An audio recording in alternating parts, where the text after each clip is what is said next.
મિત્રો અમારી ચેનલમાં તમારું સ્વાગત છે। મિત્રો આજે આપણે જાણવા જઈ રહ્યા છીએ કે તમને ખબર છે કે કયા રંગની આ જે સિલિન્ડર છે સિલિન્ડરમાં કયો ગેસ હોય છે। તો અલગ અલગ પ્રકારના આપણા માર્કેટમાં ઘણા સિલિન્ડર છે દેખાતા હોય, તેમાંથી જે લાલ જે સિલિન્ડર છે એમાં આપણે LPG gas liquefied petroleum gas એમાં હોય છે।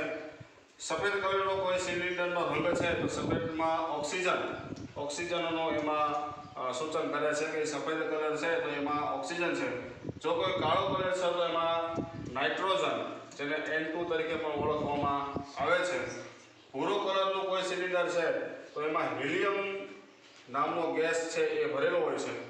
ગ્રે કલરનું કોઈ સિલિન્ડરનો રંગ છે તો એમાં કાર્બન ડાયોક્સાઇડ વાયુ એટલે CO2 નું સૂચન કરે છે।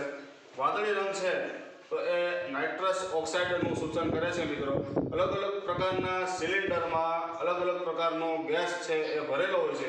આવા નવા મિત્રો વિડીયો જોવા માટે અમારી YouTube channel with my flower અથવા તો મારું નામ તમે લખશો હિરેન રૂપારેલિયા સર્ચ કરજો અને બીજા અવનવા વિડીયો એમાં જોવા તમને વિનંતી છે। મિત્રો, વિડીયો ગમ્યો હોય તો લાઈક કરજો, શેર કરજો, સબસ્ક્રાઈબ કરજો। મિત્રો, ખૂબ ખૂબ આભાર, ધન્યવાદ।